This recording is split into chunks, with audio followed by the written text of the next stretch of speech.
Bonjour à tous et merci de nous rejoindre sur Futur TV pour cette nouvelle édition de la rédaction. Voici les titres de ce journal. Militaire libanais détenu, la famille du soldat Pierre Jarja menace d'organiser manifestations et sit-in au niveau du port et de l'aéroport pour faire pression sur le gouvernement et obtenir la libération de l'adjudant. Les talibans pakistanais se rallient à l'organisation de l'État islamique et appellent les activistes de toute la région à soutenir la cause du mouvement djihadiste pour instaurer un califat transnational. L'armée somalienne et la force de l'Union africaine prennent le contrôle de Baraoué, dernier port somalien d'importance aux mains des islamistes d'Al-Shabaab et crucial pour leur financement. Et dans ce journal, on ira également au Brésil où se tient le premier tour de l'élection présidentielle. 142 millions d'électeurs doivent choisir entre la chef d'État sortante Dilma Rousseff, grande favorite, et ses deux principaux adversaires au coude à coude. Les familles des militaires libanais détenus par des groupes djihadistes multiplient leurs opérations pour obtenir la libération de leurs proches. Ce dimanche, c'est la famille de l'adjudant Pierre Jarja qui a coupé la route de Barcarrenata. Elle menace d'organiser manifestations et sit-in au niveau du port et de l'aéroport pour faire pression sur le gouvernement. Début août, de violents combats ont opposé l'armée à des extrémistes venus pour la plupart de Syrie, à El Seil, une localité frontalière. Depuis, une trentaine de militaires sont aux mains des islamistes des groupes de l'État islamique et du Front al-Nusra. 3 soldats ont été exécutés, dont 2 par décapitation. Un soldat libanais a été blessé à la frontière par des tirs provenant du territoire israélien. Le soldat a été blessé lors d'une patrouille de l'armée dans le sud du Liban, à Jabal Sadane, à l'ouest du secteur disputé des fermes de Sheba. Et on n'en sait pas plus pour l'heure. Le vice-président du Conseil supérieur chiite, Cheikh Abdelhamid Kabalan, appelle à soutenir l'armée libanaise dans ses combats et face aux menaces islamistes et terroristes de ces derniers mois. Lors de la prière à l'occasion de la fête de l'Adha, il a également exhorté les fidèles à s'éloigner des tentations de l'égarement, du mal, de l'oppression et du complot. Hier, le moufti de la République, Abdellatif Derian, avait dénoncé les exactions commises au nom de l'islam et avait appelé à l'égalité et à la réforme au sein de la religion, de la vie sociale, politique et institutionnelle.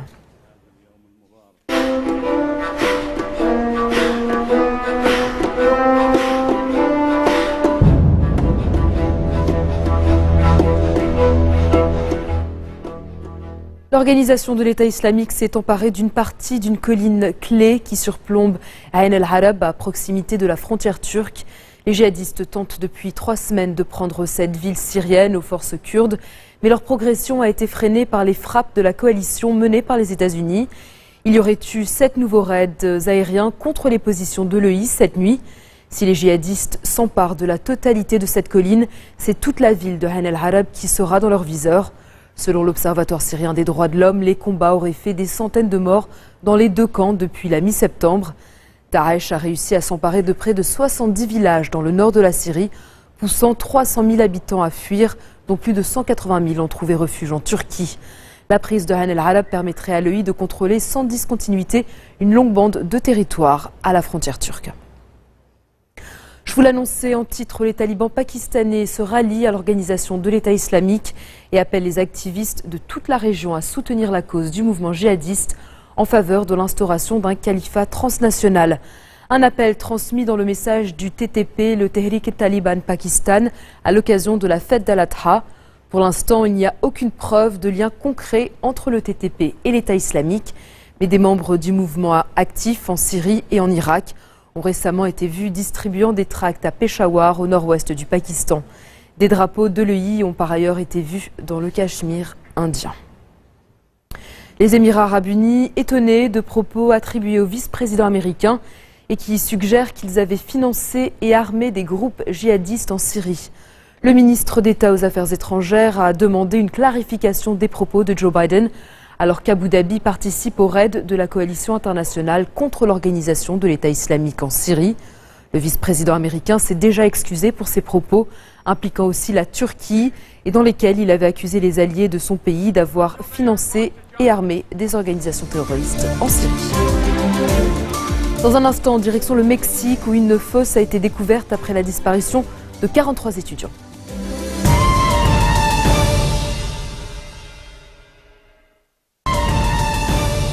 Retour sur le plateau de l'info du 1640. Soulagement en Grande-Bretagne ce dimanche après la libération de David Bolam, retenu en otage en Libye dans des conditions encore floues. Le Foreign Office a confirmé sa libération sans fournir de détails sur l'identité de ses ravisseurs et sur ses conditions de captivité. Enlevé le 19 mai à Benghazi, dans l'est de la Libye, David Bolam était enseignant à l'école européenne de la ville. Un de ses collègues américains avait été assassiné en décembre dernier. Selon la BBC, une rançon aurait été versée pour permettre la libération de l'ancien otage, mais sans l'implication du gouvernement britannique. Londres dit avoir pour politique de ne jamais payer de rançon. La Libye est plongée dans le chaos et livrée aux milices depuis le renversement et la mort en 2011 du dictateur Mohamed Kadhafi. Benghazi, berceau du soulèvement, est désormais régulièrement le théâtre non seulement de combats, mais également de meurtres de membres des forces de sécurité, de militants et de journalistes. Un synode historique sur la famille et le mariage s'est ouvert ce dimanche au Vatican en présence de près de 200 archevêques et évêques, dont le patriarche maronite Pshalarai. Rassemblé dans la basilique Saint-Pierre, le pape François a célébré la messe solennelle d'ouverture de ce synode, le premier de son pontificat, commencé en mars 2013. Cette assemblée extraordinaire s'est ouverte dans un climat de tension. En effet, plusieurs cardinaux conservateurs craignent que l'Église autorise par exemple les divorcés remariés à recevoir la communion. D'autres thèmes sont aussi délicats pour l'Église, comme les nombreux catholiques qui vivent en union libre. Lors d'une veillée de prière hier soir, François a appelé les participants à écouter les fidèles. Réaction. Alors effectivement, c'est un pape qui a un rayonnement particulier, dont on espère qu'il y ait des avancées pour le mariage des prêtres, pour la reconnaissance de l'homosexualité.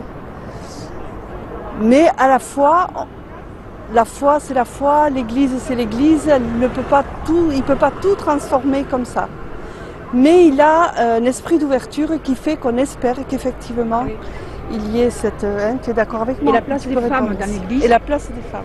Et la place des divorcés, remariés, qui sont exclus. Ça c'est important et peut-être que le synode sur la famille va arranger ça. Ça c'est un espoir. Voilà. L'état du premier malade d'Ebola diagnostiqué aux États-Unis s'est aggravé. Arrivé du Libéria il y a 2 semaines, Thomas Eric Duncan est désormais dans un état très grave. C'est ce qu'indique l'hôpital de Dallas où il est traité. Son appartement a été décontaminé. Les autorités sanitaires surveillent de près 9 personnes avec lesquelles le malade a eu un contact avéré. Pendant ce temps, l'infirmière française contaminée par le virus lors d'une mission au Libéria est quant à elle guérie et a quitté l'hôpital où elle était soignée en région parisienne. L'épidémie de fièvre Ebola, qui s'est déclarée en mars en Afrique de l'Ouest, a fait près de 3500 morts sur 7500 cas diagnostiqués. Le Libéria est le pays le plus touché, suivi de la Guinée et de la Sierra Leone. L'armée somalienne et l'AMISOM, la force de l'Union africaine, ont pris le contrôle de Baraoue, dernier port somalien d'importance aux mains des islamistes d'Al-Shabaab. Baraoue était l'objectif principal de l'opération Océan Indien, lancée fin août par l'AMISOM et l'armée somalienne. Son objectif, reprendre les localités encore sous contrôle des islamistes dans le sud de la Somalie.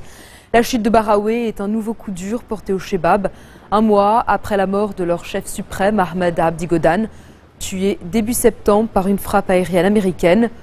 Le port, d'où les Chebab exportaient du charbon de bois vers les pays du Golfe, était crucial pour les finances du groupe islamiste, un commerce qui leur rapportait au moins 25 millions de dollars par an. Écoutez. C'est un port très important. D'abord, ça fait rentrer beaucoup de devises pour le pays. Comme ça, avec ces rentrées, le pays pourra construire des écoles, rétablir les routes, construire des hôpitaux. Mais aussi, la population va recevoir beaucoup de recettes. En plus de cela, le port servait pour les entrées des terroristes Al-Qaïda et autres entraîneurs des Al-Shabaab. Donc, ce port a une importance capitale pour la République fédérale somalienne. Au Brésil, 142 millions d'électeurs appelés aux urnes ce dimanche après une campagne présidentielle pleine de rebondissements. Après 4 ans de croissance au ralenti, une poussée de l'inflation et des vagues de protestations, les Brésiliens doivent choisir entre la continuité de la gauche au pouvoir depuis 12 ans et l'alternance pour relancer l'économie. La présidente sortante Dilma Rousseff, par grande favorite de ce premier tour du scrutin, avec entre 40 et 46% des intentions de vote. Selon les tout derniers sondages, c'est finalement le candidat social-démocrate Aécio Neves qui devrait se qualifier pour un deuxième tour du scrutin. Sauf dernier rebondissement en fin de journée, la cote de Marina Silva, la candidate écologiste, semble s'être effondrée dans les tout derniers jours de la campagne. Elle qui a été pendant un moment donnée victorieuse sur Dilma Rousseff. Une fosse commune clandestine, 43 étudiants portés disparus et des policiers suspects. L'affaire se déroule à Iguala, 200 km au sud de Mexico. Le procureur a ordonné des tests génétiques et un représentant de la Commission nationale des droits de l'homme est déjà sur place. Un dispositif militaire et policier bloque l'accès à la colline où se trouve la fosse clandestine. C'est dans le cadre de l'enquête sur la disparition des étudiants que le charnier a été découvert. Pour le responsable des investigations, l'État mexicain ne peut pas permettre que cette découverte macabre puisse rester impunie. Les 43 jeunes gens portés disparus sont des élèves d'une école venue manifester à Iguala le 26 septembre dernier. 6 manifestants y avaient été tués et les disparus auraient été vus pour la dernière fois dans des véhicules de police. 22 agents de la police locale avaient ensuite été arrêtés, soupçonnés d'avoir transporté des dizaines d'étudiants vers une destination inconnue. L'ancien président haïtien Jean-Claude Duvalier est mort à l'âge de 63 ans d'une crise cardiaque. Il a régné de 1973 à 1986 sur le pays le plus pauvre du continent américain et s'était autoproclamé président à vie. Chassé du pouvoir par une révolte populaire en 1986, Jean-Claude Duvalier, surnommé Baby Doc, avait reçu le pouvoir en héritage à l'âge de 19 ans. Il avait gouverné comme son père de manière autoritaire. Il était revenu à Port-au-Prince en 2011 après 25 ans d'exil en France.